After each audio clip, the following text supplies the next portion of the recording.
Nipsey Hussle, shot outside his own store, the martyr of Crenshaw, March 31st, 2019, Los Angeles, California, Slauson Avenue, Crenshaw, 3:20 p.m. Nipsey Hussle stood in the parking lot outside the Marathon Clothing, the store he owned in the Crenshaw neighborhood where he'd grown up. It was a Sunday afternoon. Sunny, warm, normal. Nipsey was talking with friends, signing autographs, taking photos with fans who'd stopped by. He'd just finished texting his girlfriend, actress Lauren London. Told her he'd be home soon. Needed to help a friend out first. Nipsey was wearing a white t-shirt, black shorts, and red Puma sneakers. The red was significant. Nipsey was a member of the Rollins 60s neighborhood Crips. But he wore red that day, a sign of evolution, moving beyond colors. A car pulled into the parking lot. A man got out, walked toward Nipsey. His name was Eric Holder Jr. He knew Nipsey. They'd grown up in the same neighborhood. Both were from the same gang set. Holder approached. "You called me a snitch?" he said. Nipsey and his crew had spoken to Holder earlier that day, warned him that word on the street was he was cooperating with police. It wasn't an accusation, more like friendly advice. Be careful. People are talking. But Holder took it wrong, felt disrespected. He left, got in his car, drove around the block. Then he came back. This time, Holder had a gun in each hand, a 9mm and a .40 caliber. He walked up to Nipsey, started shooting. Point-blank range, rapid fire. Nipsey fell. Holder stood over him, kept shooting, execution style. At least 10 bullets hit Nipsey, in the head, in the torso. 2 other men in the parking lot were also shot, wounded but alive. Holder ran, jumped into a white Chevy Cruze driven by a woman. They sped away. Nipsey Hussle, Ermias Asghedom, the 33-year-old rapper, entrepreneur, community activist, father, and son of Crenshaw, lay dying in the parking lot outside the store he'd built to revitalize his neighborhood.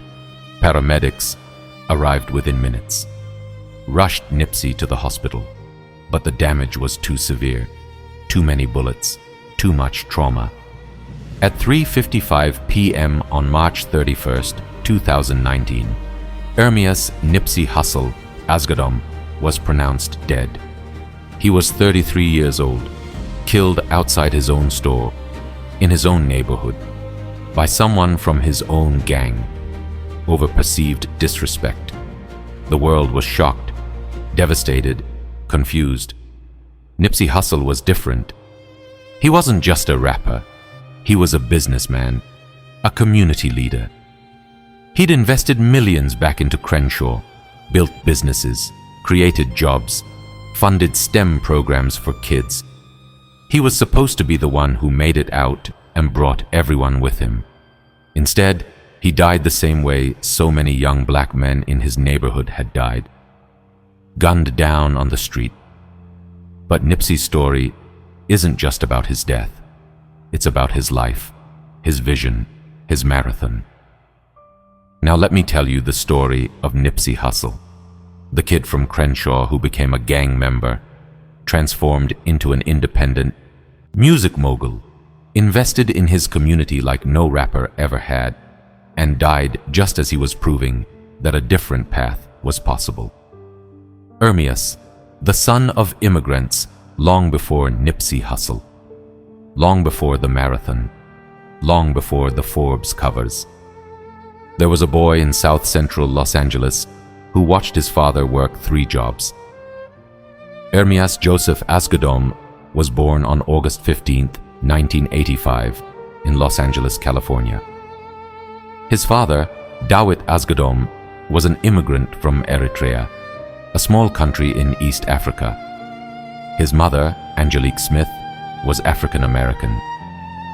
Ermias grew up in the Crenshaw neighborhood of South Los Angeles, the same streets where gang violence, poverty, and police brutality were daily realities. But Ermias also grew up with culture. Pride. His father made sure of that. My pops came from Eritrea, which is a small country in Africa, Nipsey later explained. He came here with nothing, but he worked. And he taught us to work. Dawit worked multiple jobs, struggled to support his family. But he never complained, just kept grinding. My father showed me what the marathon was, Nipsey said. Not giving up, keep going. That's where I got it from. But life in Crenshaw was hard. The neighborhood was Roland 60s Crips territory, one of the largest and most notorious Crip sets in Los Angeles. By the time Ermias was a teenager, he was surrounded by gang culture. It wasn't a choice. It was survival. Where I'm from, you're born into it, Nipsey said. It's not like you join. You're just there, and you either get down or you're a victim. At 13, Ermias joined the Roland 60s Crips. I got jumped in, he later admitted. That's how it was. You had to prove yourself. But even as a gang member, Ermias was different. He was smart, thoughtful, business-minded. At 15, his father sent him to Eritrea for a few months to see where he came from, to understand struggle on a different level. Going to Africa changed me, Nipsey said. I saw real poverty, real struggle. It made me appreciate what we had, but it also made me realize we're struggling in America too, just differently. When Ermias returned to LA, he had a new perspective, but he was still a teenager in Crenshaw, still in a gang, still hustling. He sold drugs on the street, made money, got arrested, spent time in juvenile detention. I was out there, Nipsey said, doing what you do in the streets, but I always knew there was more. That more was music. Ermias started rapping as a teenager, freestyling with friends, recording in makeshift studios. He adopted the name Nipsey Hussle, inspired by comedian Nipsey Russell, but also a play on his hustling mentality. I'm always hustling, he'd say. That's who I am. By his early 20s, Nipsey was serious about music. He dropped his first mixtape in 2005, then another in 2008. But Nipsey wasn't trying to escape Crenshaw. He was trying to elevate it. I don't want to leave my neighborhood, Nipsey said. I want to change it from the inside. And that's exactly what he did, in ways no rapper had ever attempted. The marathon, building an empire independently. In 2009, Nipsey Hussle did something unprecedented in hip-hop. He released a mixtape called Bullets Ain't Got No Name Volume 3. But he didn't give it away for free like most mixtapes. He charged $100 for each physical copy. People thought he was crazy. Who's going to pay $100 for a mixtape? But Nipsey had a strategy. He only pressed 1,000 copies, created scarcity, made it valuable. I'm not giving my music away, Nipsey explained. I put work into this. It has value. If you want it, you pay for it. All 1,000 copies sold out. Nipsey made $100,000 from one mixtape. The music industry noticed. So did other artists. Nipsey was ahead of his time, said a music executive. He understood ownership before everyone else did. In 2013, Nipsey took it further. Released a mixtape called Crenshaw. Charged $100 per copy again. Jay-Z bought 100 copies. Sent Nipsey $10,000. Jay buying my mixtape was validation, Nipsey said. It showed I was on the right path. But Nipsey wasn't just making money. He was building a brand, a movement. He called it the marathon. The marathon wasn't just about music. It was a philosophy, a lifestyle. Keep going. Don't give up. Own your masters. Control your destiny. Invest in your community. The marathon is about longevity, Nipsey explained. It's not a sprint. You're in this for life. Nipsey turned down major record deals. Epic Records offered him millions. He said no. I don't need a label, Nipsey said. I can do this myself and keep 100% ownership. Instead, Nipsey created his own label. All money in, no money out. He released music independently, sold directly to fans, built a loyal following. In 2018, Nipsey finally released his official debut studio album, Victory Lap. It debuted at number 4 on the Billboard 200. Was nominated for Best Rap Album at the Grammy Awards. Nipsey had proven his model worked, independent. Ownership, the marathon. But music was only part of Nipsey's vision. He started buying property in Crenshaw, the neighborhood he'd grown up in, the neighborhood most people tried to escape. I'm not running from my community, Nipsey said. I'm investing in it. In 2017, Nipsey opened the Marathon clothing store on Slauson Avenue in Crenshaw. It wasn't just a clothing store, it was a statement, a beacon, proof that success could stay rooted in the community. The store was high-tech, had an app, exclusive releases, but it was located right in the hood. I wanted to show kids in my neighborhood that you can build something here, Nipsey said. You don't have to leave to be successful. Nipsey also partnered with Vector 90, a STEM center and co-working space in Crenshaw, teaching kids coding, technology, entrepreneurship. He bought the strip mall where his store was located, planned to redevelop it, create housing and businesses. I'm trying to create an ecosystem, Nipsey explained, where people from my neighborhood can thrive.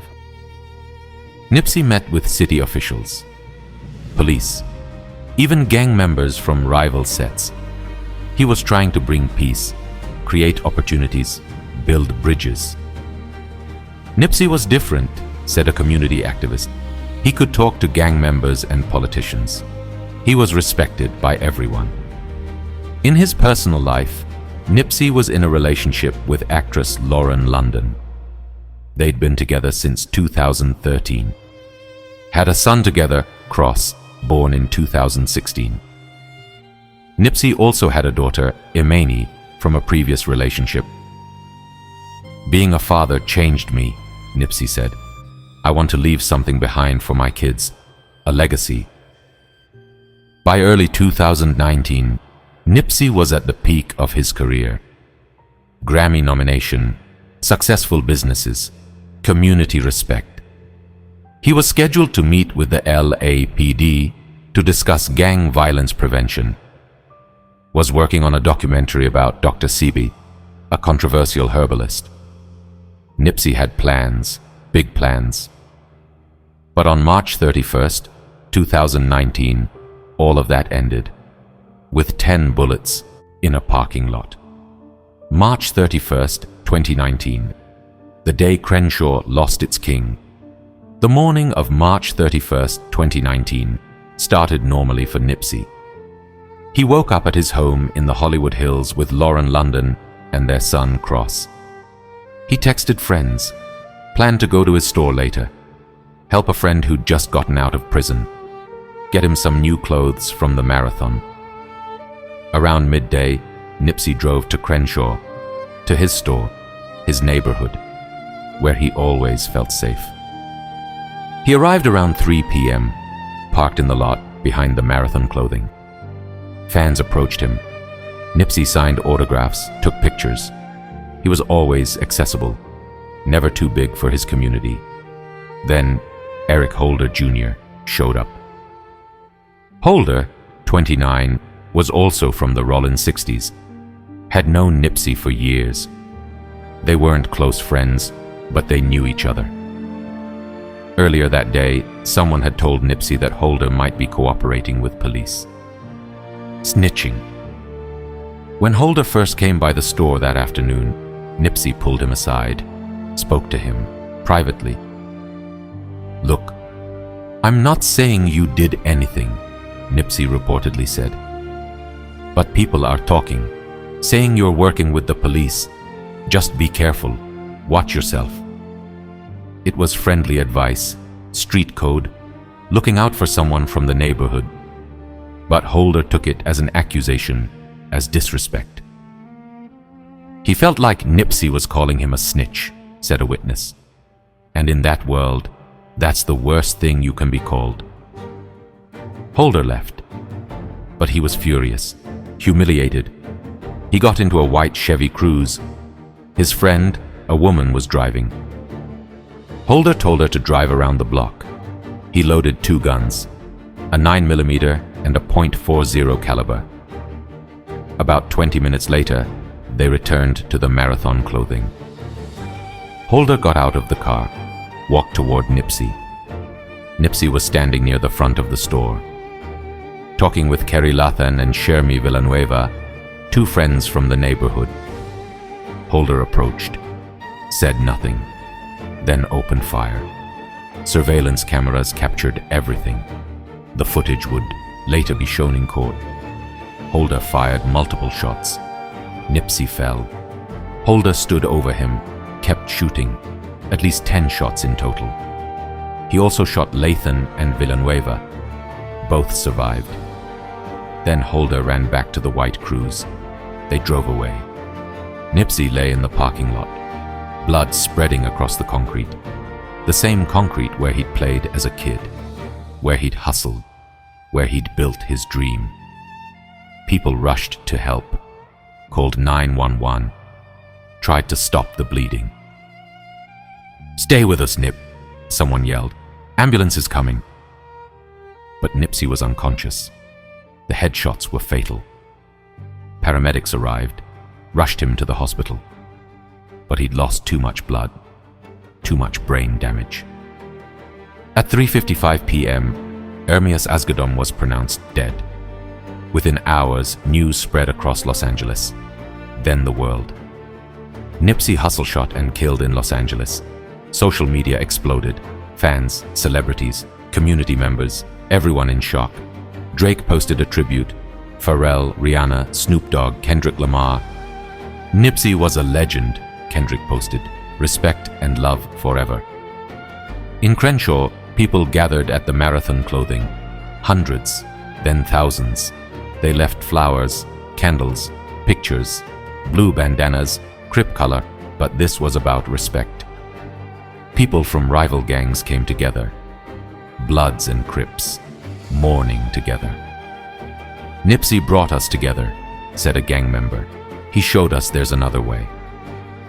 Lauren London was devastated. She posted a photo of her and Nipsey with a heartbroken caption about losing her soulmate. "I'm completely lost," she wrote. "I've lost my best friend, my sanctuary, my protector, my soul." Nipsey's family was shattered.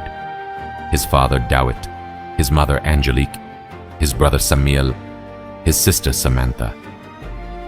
"They took my son," Dawit said, weeping. "My boy." The LAPD launched a manhunt for Eric Holder Jr. Holder had fled after the shooting, gone into hiding. But on April 2, 2019, 2 days after the murder, Holder was arrested. Turned himself in after realizing he couldn't hide forever. He was charged with murder, 2 counts of attempted murder, and possession of a firearm by a felon. The trial would take 3 years, but justice couldn't bring Nipsey back. The funeral. A city says goodbye. On April 11, 2019, Los Angeles held a memorial service for Nipsey Hussle at the Staples Center. 21,000 people attended. The arena was packed. Thousands more watched on screens outside. It wasn't just a funeral. It was a celebration, a coronation, an acknowledgement of what Nipsey meant. The stage was decorated in blue, Crip color, but also Nipsey's brand color. Images of Nipsey filled the screens. His music played softly. Lauren London spoke, could barely get through it. "He was my truth," she said, tears streaming. "He was my soulmate. He was my everything." Nipsey's children, Imani and Cross, were there. Imani, 10 years old, read a letter she'd written to her father. "I love you so much, Daddy," she read. "I'll miss you forever." There wasn't a dry eye in the arena. Snoop Dogg spoke, recalled how Nipsey had inspired him with his business acumen and community work. "Nipsey was special," Snoop said. "He didn't just talk about change, he was the change." Stevie Wonder performed. Jhené Aiko sang. Marsha Ambrosius delivered a soul-stirring rendition of a song Nipsey loved. Barack Obama sent a letter. It was read at the service. While most folks look at the Crenshaw neighborhood where he grew up and see only gangs, bullets, and despair, Nipsey saw potential, Obama wrote. He saw hope. He saw a community that, even through its flaws, taught him to always keep going. The words hit hard. The former President of the United States recognizing Nipsey's work, his vision. After the memorial, a 25-mile funeral procession moved through Los Angeles, through Crenshaw, past the Marathon Clothing, through neighborhoods Nipsey had invested in. Thousands lined the streets, threw blue bandanas, released balloons, wept. The procession took hours. It was a farewell, a thank you, a recognition. Nipsey was buried in a private ceremony at Forest Lawn Memorial Park. But his impact, that was just beginning. The trial. Eric Holder faces justice. Eric Holder Jr.'s trial began in June 2022, more than 3 years after the murder. Prosecutors argued this was premeditated murder. Holder left after the initial conversation, got guns, came back, executed Nipsey. This was calculated, the prosecutor said. He felt disrespected, and he decided Nipsey had to die. Holder's defense attorney argued it was a heat of passion killing, that Holder was emotional, felt humiliated, acted impulsively. He wasn't thinking clearly, the defense claimed. It was voluntary manslaughter, not murder. But the surveillance footage was damning. It showed Holder shooting Nipsey, standing over him, shooting more, then kicking him as he lay dying. The jury deliberated for 6 hours. On July 6, 2022, Eric Holder Jr. was found guilty of first-degree murder, also guilty of 2 counts of attempted voluntary manslaughter and 2 counts of assault with a firearm for shooting the other 2 men. In February 2023, Holder was sentenced to 60 years to life in prison. He'll be 89 years old before he's eligible for parole. At sentencing, Nipsey's family gave victim impact statements. "You took my son," Dawit Asgudom said, staring at Holder. "You took our future. You took everything." Holder showed no emotion, said nothing. Outside court, Nipsey's fans celebrated the verdict. Justice for Nip.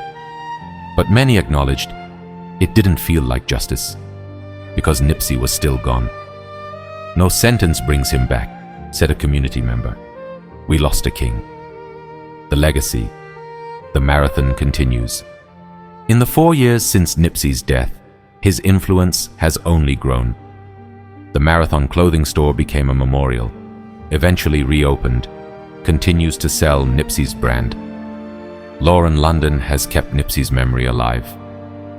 Rarely does interviews, but when she does, she speaks about him with love and pain.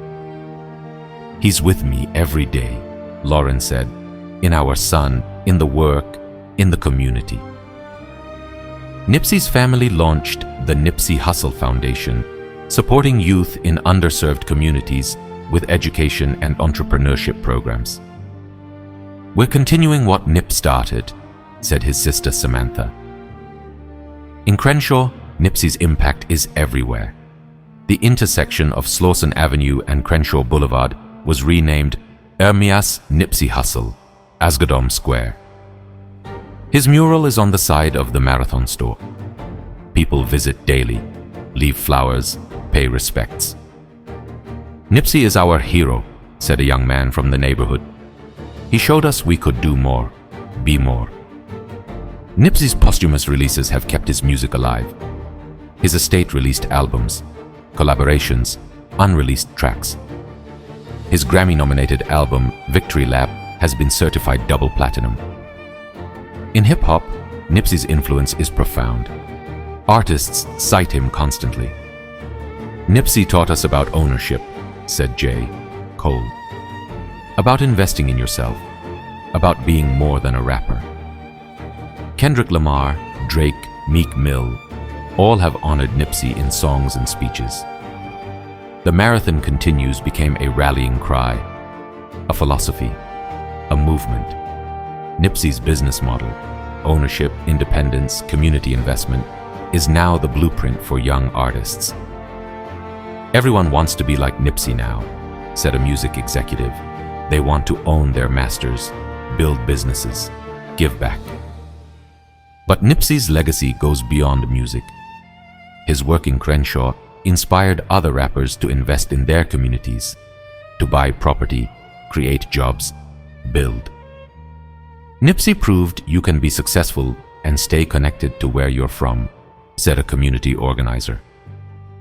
The STEM center Nipsey supported, Vector 90, continues to serve Crenshaw youth, teaching coding, entrepreneurship, technology. "Nipsey believed in education," said a Vector 90 coordinator. "He wanted kids to have options beyond the streets."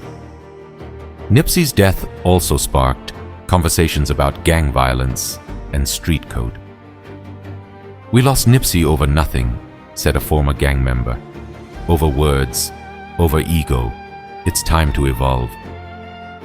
Some gang members in LA called truces after Nipsey's death, came together, talked about peace. "Nipsey would want us to stop killing each other," they said, "but the violence hasn't stopped. Young black men in Los Angeles and across America continue to die." "Nipsey's death is a reminder," said an activist. "We have to change the culture, the code, the streets." Epilogue: the marathon that never ends. If Nipsey Hussle had lived past March 31st, 2019, what would he have built? More businesses in Crenshaw, a media empire, political influence? Would he have bridged gang divides, transformed South Los Angeles, inspired a generation? We'll never know. All we have are 33 years, a body of music, a business philosophy, and a community that loved him. On that Sunday afternoon in 2019, Eric Holder Jr. shot Nipsey Hussle outside the Marathon clothing store, killed him over perceived disrespect, over street code, over nothing. But Holder couldn't kill Nipsey's vision, his impact, his marathon. The Marathon Continues isn't just a slogan, it's a movement.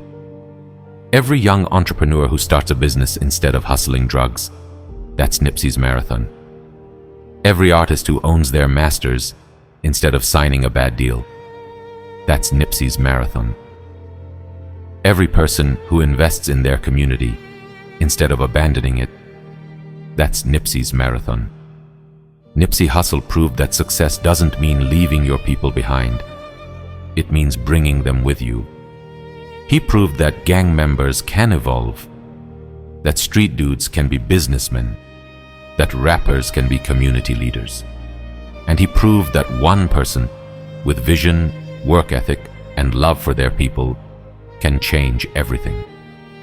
Nipsey died the way too many young black men die, violently, senselessly, on the street. But he lived differently, thought differently, built differently, and that's the legacy. Not the bullets, not the blood, not the tragedy, but the blueprint, the marathon, the vision. Ermias Nipsey Hussle. Asghedom ran his race with purpose, with pride, with his community on his back. And even though his race was cut short, the marathon continues. In every kid in Crenshaw who dreams bigger, in every artist who values ownership, in every person who believes change starts at home, the marathon continues forever. Rest in power, Nipsey, Ermias Asghedom, the pride of Crenshaw, the king who never left his throne.